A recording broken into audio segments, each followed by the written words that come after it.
left is London's very own warsship. Now this is HMS Belfast. She was launched in Belfast on St Patrick's Day, 1938, on a war shipyard. Now it's the same shipyard which constructed the Titanic. She was commissioned into service August of 1939. She was then out of service by November 1939 when she struck a German mine and broke her back. And then after 2.5 years of refit, this ship then went on to sea action in the Korean War, the Arctic convoys, and she was the very first British ship to fire her guns on D-Day. She was actually meant to be the very first ship which was pinned to the post by an American warship which fired 7 minutes early. She's now a museum piece. She's been here since 1971. Now we're going to switch over to your right-hand side. Behind the trees here, there is a stone building with the pillars, the clock face, and the 6 back chimneys along the roof. This is the old custom house building. All the illegal contraband comes into London, the drugs and the alcohol, go to the basement level of that building to be incinerated. That's what the 6 back chimneys are for. I've worked on the Thames for 10 years. I've never seen a single puff of smoke come out of any of those chimneys. Now I do believe that last year's Christmas party was pretty good. Now of course most of you have noticed the iconic shard on the left-hand side. It's the tallest building at 1,064 foot, and it's also a home to the 5-star Shangri-La Hotel. Now directly to the left we have London Bridge Hospital, one of the most expensive private hospitals in London, and they specialise in heart attacks. Because once you've been inside and received your bill, the next thing you'll be having is a heart attack. Now the next bridge here, this is London Bridge. This is the 5th London Bridge to span the Thames. The very first one was built by the Romans over 2,000 years ago. Some of you remember the old nursery rhyme, London Bridge is falling down. One did fall down, one was burned down. The 4th bridge, the one before this one, was taken down because it was sinking into the mud. So what they did was, an American called Robert McCulloch bought it for $2.5 million. He then moved it over to the States, and the old ship now sits over, the old bridge, sorry, now sits over Lake Havasu in Arizona. And to the left-hand side, in between the buildings, there's an English galleon ship there to the left-hand side. That is a full-scale replica of St Francis Drake's Golden Pole. He was the first English captain to circumnavigate the world. It took him 3 years to do so. But ahead of us, we are approaching the Cannon Street Railway Bridge. Now we're going to take a look to your right-hand side. Underneath the bridge, the glass windows there, that is a luxury 5-star spa. Now they placed it underneath that bridge to stop prying eyes on the main roads. Now what the architect didn't account for were the boats full of people passing by those windows every 20 minutes. Now believe me when I tell you, looking into that glass, some days are definitely better than others. Now on the really good days, we actually spin the boat round and we take another look. Now to the right there, we've got the barge with the grain containers inside. That is how London transports its rubbish and recycling. There are 4 sites on the Thames. The tugboats will take all of that rubbish from London and then take it downriver to a place called Essex. They have been known to get their own back in the form of TV, I'm sure you're aware.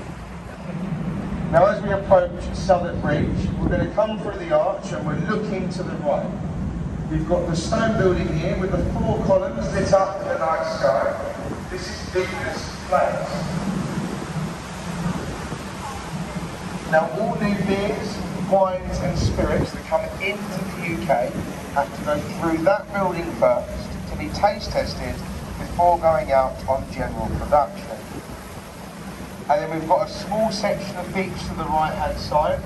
This is Queen Hive Dock, and it's where historians believe the Romans first landed in London. And then if we switch over to your left, you can see the round white building with the timber frames and the thatched roof. Its 4th rendition of Shakespeare's Globe Theatre. Now they open the doors there each year to the public on April the 23rd each year, which is Shakespeare's birthday. And they do 2 performances a day all the way through the summer, ending in October. And that is home to the only thatched roof building in central London, as after the Great Fire of 1666, thatched roofs were banned by the government. Now the next bridge here is the Millennium Footbridge, also known as the Blade of Light, but to us Londoners, she's known as the Wibbly Wobbly Bridge, because the first people that crossed this bridge from north to south when it opened in 2000 found out quite quickly that it used to swing from side to side, between 2 and 3 feet. Now the architect at the time famously said live on BBC News, there is absolutely nothing wrong with the construction of my bridge. I built it to perfection. The problem with it is the way that Londoners walk.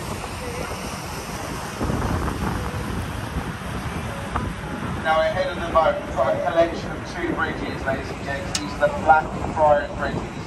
And the 2 closest bridges you will find on the Thames. The first one here is the railway bridge. Now take note of the corrugated roof that runs across the top, because this is actually the largest solar panel bridge in the world. The railway station sits on top of the bridge. If you have a look up in the glass as we go through the bridge, you may even see people walking along the platform. Now it's said that upwards of 25% of the station's power is provided by the solar panels here that line the roof. And as we come through the arch, in between the boat bridge and the railway bridge, you're going to notice some red pillars on both sides of the boat. Now these red pillars here were left over on the very first railway bridge to ever be on the Thames. It was called St Paul's. Now when we built the new one just behind us, they left these in place before they removed them. The other 2 bridges would sink into the boat. Now this is the Blackfriars Road Bridge, which was actually opened by Queen Victoria herself in 1869. Now as we come through the arch, the left-hand side, the building lit up with the rainbow across, the blue neon side is the Sea Containers building, originally designed to look like a cruise ship hotel on the banks of the Thames. Now we're at sea.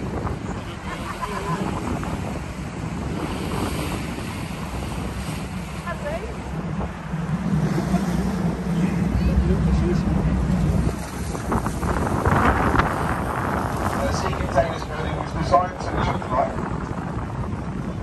a cruise ship hotel. Opened in 1978 as a hotel, then shut in the 80s due to the recession. It was unsuccessful.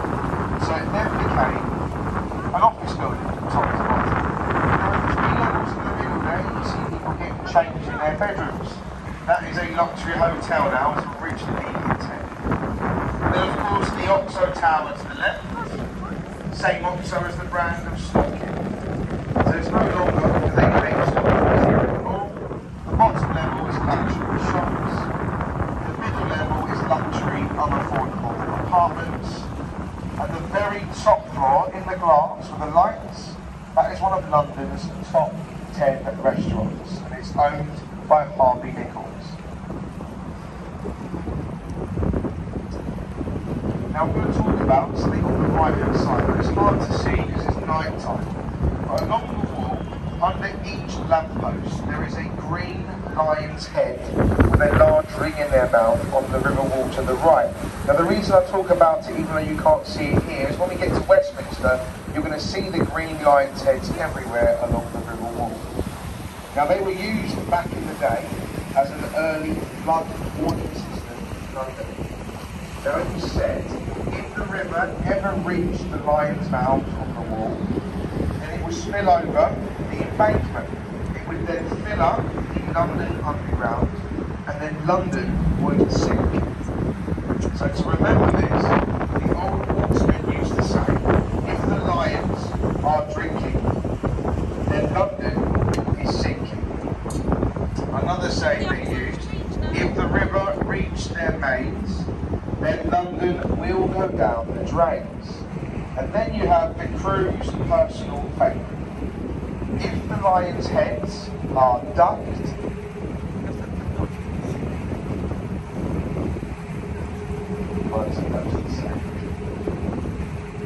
then London is well and truly flooded because we've got kids on board. Now, of course, you've got the large white vessel we parked to the right-hand side, but just to the right here, there's a small black and white boat. And this little boat on the right used to be called the St. Catherine. When it was called the St. Catherine, that was the royal family's and it is now a bar, restaurant, and hotels. At the head of the boat here, the next bridge that you're going to encounter is the Waterloo Road Bridge. Now, does anyone remember that famous song by ABBA, Waterloo? Anyone remember that? It's got absolutely nothing to do with that whatsoever. This is actually the longest bridge in central London. From one end to the other, she's actually a quarter of a mile long. She is nicknamed the Ladies' Bridge because it was largely constructed on limit towards the end of the Second World War, because most of the men were away fighting. So the workforce represents predominantly women, over 90%. And still to this day, the only bridge in London that has ever been completed on time and under budget. So well done to the ladies. Now as we come through here, to the right hand side, you've got the building with the lights on the top floor, the top flag on the roof. That is the back of one of London's most prestigious hotels. That is the back of the Savoy Hotel. They average around £2,000 for a room per night. But don't worry, for £2,000 you do get 2 rashers of bacon on your plate. Then over to the left there, you've got the building lit up in pink. That is the Royal Festival Hall. That is the last remaining building from the Festival of Great Britain. And it is now home to London's Philharmonic Orchestra.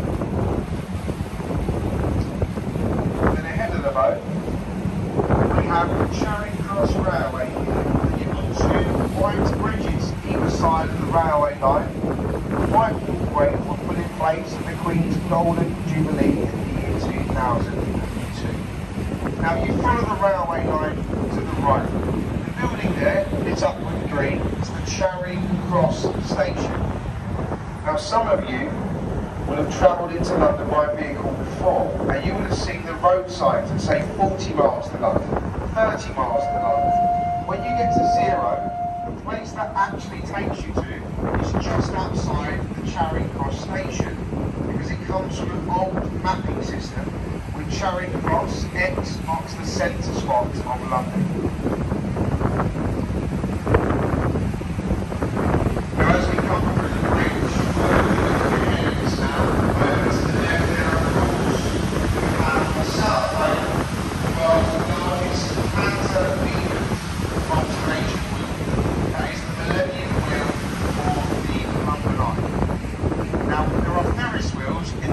that are of course bigger than the London Line, but you can see the big arm there that anchors her down to the embankment. That makes her the biggest of her type in existence. She's just over 450 foot the eye, there are 32 pods. Now that number is no mistake. They represent the 32 boroughs of London. The pods are numbered 1 to 33 because she was originally owned by British Airways. That was her first owner. Now for anyone who's been on a BA flight, you may have noticed there's no chair 13 on their aeroplanes, as they deem the number to be unlucky due to superstitious reasons. So the same applies with the eye to the left. Now what most people don't know is that London Eye was actually meant to take a tour of the UK in her first year. She was meant to travel around the country, visiting various different cities. Now most of you will be aware that that never happened. So I'll tell you why. Because they placed her there to the left, in London, and started to work out how much money can be made. And then she never moved. Now on a very good summer's day, the London Eye has been known to make well over £250,000 in one afternoon, which is why we are now petitioning to have her name changed from the London Eye to the Wheel of Fortune. Now next to the London Eye, you've got the building there with a tall spire on top. That is County Hall. That is the old Mayor of London's head office. It's now owned by Merlin Entertainment. So over to the left, you now have Shrek's Adventure, the London Dungeons, the London Aquarium, bars and restaurants. Then as we spin the boat, ladies and gents, ahead of us, we have the House of Parliament, the Palace of Westminster, and what is commonly known as Big Ben. Now the big tower there that supports the clock is internationally known as Big Ben, but of course that is wrong. The tower is called the Queen Elizabeth Tower. Big Ben is actually the name of the large 13.5-ton bell in the very top of the clock tower. Named after Benjamin Hall, who was the clerk of works at the time. It's also home, ladies and gents, to our next stop here, Westminster Pier. So we just ask a few things of you all as we make our approach. Now firstly,